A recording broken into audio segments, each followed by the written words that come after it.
नमस्कार प्रेक्षकांनो, या मालिकेच्या येणाऱ्या जबरदस्त भागामध्ये अतिशय रोमॅन्टिक आणि अतिशय सत्याचा जबरदस्त असा ट्विस्ट आपल्यासमोर आला आहे. प्रेक्षकांनो, यामध्ये मूर्ख अंशुमनच्या एका चुकीने आणि स्वानंदीने दाखवलेल्या दुसऱ्या हुशारीने आता भयानक सत्य अंशुमनच्याच तोंडातून वदवून अंशुमनने केलेल्या कर्माचा पाढा CCTV फुटेजमधून भर हॉस्पिटलमध्ये कशी स्वानंदी आता डॉक्टरांच्या कमालीने समोर आणते.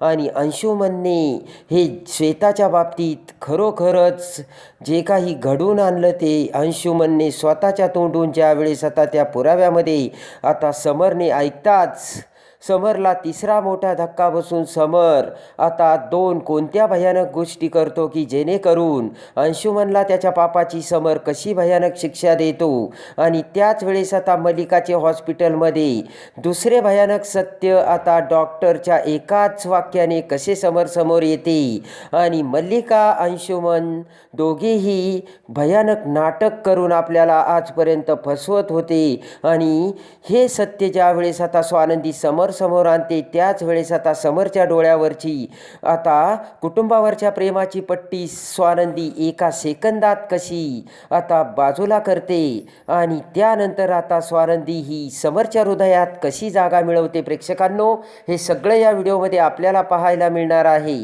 तरी हा व्हिडिओ शेवटपर्यंत पहा. त्यामध्ये आता मल्लिकाने खूप मोठं नाटक केलेलं असतं आणि मल्लिकाने अचानक तिच्या छातीत कळ आल्याचे आता समरला दाखवून दिलेले असते. आणि मल्लिका हॉस्पिटलमध्ये ॲडमिट झालेली असते. आणि अंशुमनवरती आता स्वानंदीने विनाकारण आरोप केले याचा मल्लिकाला धक्का बसला असे मल्लिका आता समरला दाखवून देत असते. आणि त्याच वेळेस आता हॉस्पिटलमध्ये ॲडमिट होताच आता मल्लिका अजूनच त्रास होण्याचं नाटक करत असते. तर आदिरा, अर्पिता सगळेजण आता तिथे आलेले असतात. डॉक्टर आता मल्लिकाला तपासतात आणि डॉक्टर हे निघून जाता क्षणी इकडे समर आता आदिरासोबत बोलत असतो. आदिरा पार्टीमध्ये काय काय घडलं हे सगळं आता समरला सांगते. आणि रोहनच्या आईशी माझं कधीच पटणार नाही आणि जर मी त्यांच्यासोबत राहिले तर त्या घरात फक्त भांडणंच होत राहणार असे आता आदिराने आता समरला सांगितलेलं असतं. आदिरा म्हणते की जर रोहन माझ्यापैकी किंवा त्याच्या आईपैकी जर एकाची निवड करणार असेल तर ठीक, हा सगळा निर्णय आता रोहन घेऊ शकतो. कारण आता रोहनला ठरवायचं आहे की त्याला कुणासोबत राहायचं. पण काही जरी झालं तरी मी रोहनच्या आईसोबत त्या घरात राहणार नसल्याचे ठामपणे आता आदिराने समरला सांगितलेलं असतं. आणि आता मात्र आदिराने हेही सांगितलेलं असतं की स्वानंदीचे बाबा हे माझ्यासाठी खूप चांगले माझ्याबरोबर वागतायत आणि रोहन नंतर त्या घरात जे कोणी माझी बाजू घेऊन बोलत असेल तर ते आहे रोहनचे बाबा. आणि त्यानंतर रोहन आणि रोहनचे बाबा यांच्याविषयी खरंच चांगलं व्यक्तिमत्व असल्याचे आता आदिराने समरला दाखवलेलं असतं. त्याच वेळेस इकडे आता स्वानंदी ज्या वेळेस हॉस्पिटलमध्ये येते प्रेक्षकांनो, इकडे अंशुमन स्वानंदीला अडवतो. अंशुमन सुरुवातीलाच आता स्वानंदीला एकेरी नावाने हाक मारतो तेव्हा आता स्वानंदीला धक्का बसतो. आणि माझ्या मॉमला आता कशाला भेटायला जातेस, काहीच गरज नाही आहे, तुला माझं सगळं पितळ उघडं करून काय भेटलं असा प्रश्न आता अंशुमन स्वानंदीला करतो. आणि त्याचबरोबर आता अंशुमन सांगतो की मला असंच वागायला आवडतं आणि तू किती जरी काही केलं तरी माझ्या प्रिय दादाला तुझ्यावर विश्वास बसायला पाहिजे ना. आणि जा तुझ्या बाबाला सांग की मी तुला आतमध्ये सोडत नाही म्हणून, तो तरी परवानगी देतो का बघ. आणि स्वानंदीने फोन लावता समरने स्वानंदीचा फोन देखील कट केलेला असतो. आता मात्र आता अंशुमन स्वानंदीला म्हणतो की अगं वहिनी, अगं तू श्वेताचा जो काही पुरावा आणला तो पुरावा नष्ट करण्यासाठी मला किती कष्ट घ्यावे लागले तुला माहिती आहे का. मला त्या श्वेताच्या घरी गुंड पाठवावे लागले, त्या श्वेताला धमकी द्यावी लागली आणि बाया पाठवून त्या श्वेताची झडती घ्यावी लागली, एवढं सगळं करावं लागलं. आणि म्हणूनच त्या पेन ड्राईव्ह बायांनी पूर्ण डिस्टर्ब करून टाकला. हे सगळं आता अंशुमन त्याच्या तोंडाने बोलत असतो. आणि ते ऐकताच आता स्वानंदी तोंडाला हात लावते. आणि लगेच आता अंशुमन म्हणतो की हे बघ स्वानंदी वहिनी, मी आता इथे CCTV फुटेज आहे, मी बघ आता तुझी कशी मजा करतो ते. आणि त्यानंतर जर तू मला कानाखाली मारण्याचा तुझा विचार असेल ना, तर CCTV फुटेजमध्ये मला सगळं काही दादाला ॲटोमॅटिक समर येईल आणि मला काहीच करावं लागणार नाही.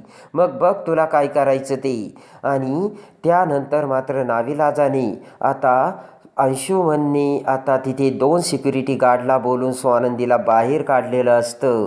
आता मात्र इकडे स्वानंदीला धक्का बसतो आणि आता स्वानंदी ही सरपोतदारांच्या घरी येते, तर तिथे ऑलरेडी मंदाकिनी, रोहन आणि स्वानंदीच्या बाबांचं भांडण चालू असतं. आणि आता स्वानंदीचे बाबा हे खूप रागावलेले असतात. मंदाकिनीकडे बोट करत आता स्वानंदीचे बाबा म्हणतात की या बाईने जर माझ्या मुलाचा संसार मोडला तर मी हिला सोडणार नाही आणि या घरात देखील मी राहणार नाही. एवढंच नाही तर या बाईला मी डिव्होर्स देईल. माझ्या मुलाचा संसार तुटला तर मी या बाईला डिव्होर्स देऊन माझासुद्धा संसार तोडेन. ते ऐकताच आता तिथे आलेल्या स्वानंदीला आणि रोहनला मोठा धक्का बसतो. आता मंदाकिनीची बोबडी वळालेली असते आणि आता या पोरीला आपल्या घरातच ठेवावं लागणार आणि हिचा जर डिवोर्स झाला तर आपल्याला सुद्धा डिवोर्स मिळणार या भीतीने मंदाकिनीचे नाक तोंड दाबलेले असते. इकडे आता मल्लिका हॉस्पिटलमध्ये संत्री वेगवेगळे फळं खाऊन एकदम खुशाल मजेत हॉस्पिटलमध्ये पडून असते. आणि इकडे मल्लिका म्हणते की जोपर्यंत या दोघांचा डिवोर्स होत नाही ना, तोपर्यंत आपलं काम पूर्ण होणार नाही. तेव्हा तू काही काळजी करू नकोस. आता हळूहळू बघ दोघांमध्ये कशी ठिणगी पेटवलेली तर आहेच, त्याचा कसा मी भडका उडवते. आणि स्वानंदीकडून डिवोर्स घेऊन तिकडे आदिरा तर आपल्या घरी आलेलीच आहे आणि हे आपलं काम आता फत्ते होणार असा आता मल्लिकाने मोठा निर्णय घेतलेला असतो.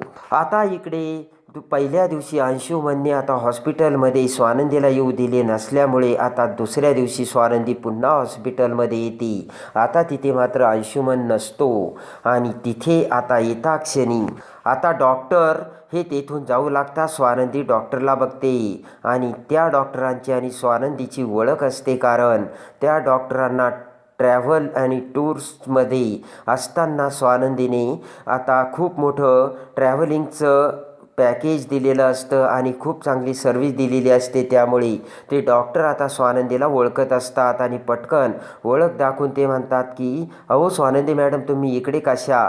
तर आता इकडे स्वानंदी म्हणते की आमच्या काकू इथे ॲडमिट आहे, मल्लिका राजवाडे, तर त्यांना भेटायला आली. ते ऐकताच आता डॉक्टर म्हणतात की I see. आणि त्यानंतर इकडे आता मल्लिका डॉक्टरांना म्हणते की डॉक्टर मॅडम, मला तुमची एक मदत हवी होती. तर डॉक्टर म्हणतात बोला ना. तर लगेच आता स्वानंदी ही डॉक्टरांना म्हणते की मला कालचं तुमचं एक CCTV फुटेज पाहिजे होतं. काल आमच्या घरचा तो अंशुमन माझ्यासोबत गैरवर्तन करत होता ना, ती CCTV फुटेजमध्ये आलेलं आहे, ते मला जरा तुम्ही दाखवाल का? तर डॉक्टर म्हणतात की शुअर, चला तुम्ही. आणि स्वानंदीला घेऊन डॉक्टर ते आता तिच्या लॅपटॉपमध्ये ती CCTV फुटेज ओपन करताच अंशुमनच्या पुराव्याचा आणि पाप्याचा तो सगळा सिनेमा आता स्वानंदीसमोर आलेला असतो. श्वेताला गुंड पाठवले, श्वेताला कशी आपण धमकी दिली आणि बाया पाठवून श्वेताच्या पर्सची झडती घेऊन श्वेताचा पेन ड्राईव्ह कसा खराब केला आणि स्वानंदी वहिनी तू श्वेताचा जो पुरावा आणला होता, तो पुरावा मला डिस्टर्ब करण्यासाठी किती कष्ट घ्यावे लागले, हे सगळं त्या CCTV फुटेजमध्ये रेकॉर्ड झालेलं असतं. आणि पटकन आता स्वानंदी ही ती CCTV फुटेज तिच्या मोबाईलमध्ये डॉक्टरांकडून त्याचा व्हिडिओ घेते आणि स्वानंदीला आता अंशुमनच्या विरोधात भयंकर पुरावा मिळालेला असतो. डॉक्टरच्या कमालीने आणि ओळखीने स्वानंदीला तो पुरावा मिळताच पटकन स्वानंदी आता समरकडे येते आणि समरला म्हणते की तुम्हाला पुरावा हवा होता ना, एक पुरावा जरी अंशुमनने डिस्टर्ब केला तरी दुसरा पुरावा माझ्याकडे आहे. आणि काल मी हॉस्पिटलमध्ये आली असताना आता अंशुमन आपल्याला काय काय बोलला हे सगळं आता त्या व्हिडिओमधून स्वानंदी समरला दाखवते. आणि ते सत्य बघताच आता आदिराज समरला सगळ्यात मोठा धक्का बसतो आणि नंदुताई खरी बोलत होती आणि आपला अंशुमन खोटा होता आणि हे सगळं अंशुमननेच घडवून आणलं हे सत्य हॉस्पिटलमध्ये समोर येऊन सगळ्यात मोठा धमाका उडालेला असतो. आणि एका झटक्यात स्वानंदीने समरच्या डोळ्यावरची प्रेमाची, कुटुंबावरच्या प्रेमाची आंधळी पट्टी बाजूला केलेली असते आणि खरा अंशुमन समोर आणून दिलेला असतो. इकडे आता डॉक्टर हे मल्लिकाला चेक करतात, पण आता मल्लिकाच्या रिपोर्ट्समध्ये काहीही नसतं, सगळे फॅक्टर्स नॉर्मल असतात. डॉक्टर आता इकडे मल्लिकाकडे आणि समरला येऊन सांगतात की यांचे तर सगळे फॅक्टर अगदी नॉर्मल आहेत, यांना काहीही झालेलं नाही आहे. या उगाच कशा एवढ्या आजारी असण्याचा आव आणतात काय माहिती. इकडे आता समरला धक्का बसतो. तातडीने समर पुन्हा आता डॉक्टरांकडे येतो आणि म्हणतो की मला या गोष्टीवर डॉक्टर मॅडम विश्वास पटत नाही आहे. तुम्ही तुमचं CCTV फुटेज एकदा पुन्हा मला दाखवा. आणि समर तिथे येताच आता डॉक्टर पुन्हा आता एकदा समरला ते CCTV फुटेज समोर दाखवतात. आणि जेव्हा आता ते CCTV फुटेज समोर येते, समरने तोंडाला हात लावलेला असतो. भयानक सत्याचा समोर आता भयानक उलगडा झालेला असतो. अंशुमनचा खरा चेहरा समोर येऊन आता समरला मोठा धक्का बसतो आणि रागाने आता समर ताबडतोब तिथे आता इन्स्पेक्टरला बोलावतो. आणि इन्स्पेक्टर तिथे येताच आता समरने तो पुरावा इन्स्पेक्टरला दिलेला असतो. आणि आता इकडे अंशुमन दुसऱ्या दिवशी मल्लिकाला भेटण्यासाठी आता हॉस्पिटलमध्ये येताच ताबडतोब आता समर इन्स्पेक्टरला अंशुमन दाखवतात. आणि अंशुमनला बघताच इन्स्पेक्टर अंशुमनला पकडतात. आणि त्यानंतर आता समर बोट करत अंशुमनला आता त्याचा जाब विचारतो. अंशुमन भावासारखा मी सगळ्यांना डावलून, माझ्या बायकोला डावलून तुझ्यावर विश्वास ठेवला आणि तू माझ्या विश्वासाचा फायदा उचलून माझ्या डोळ्यात धूळ फेकली. आणि श्वेताला हे सगळं करण्यामागे सगळा तुझाच हात होता. आणि विनाकारण त्या श्वेताला तू हॅरेसमेंट करून त्रास दिला आणि याची शिक्षा तुला मिळणार असे म्हणत समरने इन्स्पेक्टरला अंशुमनला अटक करायला सांगितलेलं असतं. अंशुमनला तो भयानक धक्का बसतो आणि ते ऐकून आता अंशुमनची बोबडी वळालेली असते. तर आता अंशुमनचा खरा चेहरा स्वानंदी समोर आणून आता समर आणि स्वानंदी कशी एकत्र येतात. प्रेक्षकांनो, हे बघण्यासाठी आणि या मालिकेच्या डेली अपडेटसाठी आपल्या चॅनलला लाईक करा, सबस्क्राईब करा.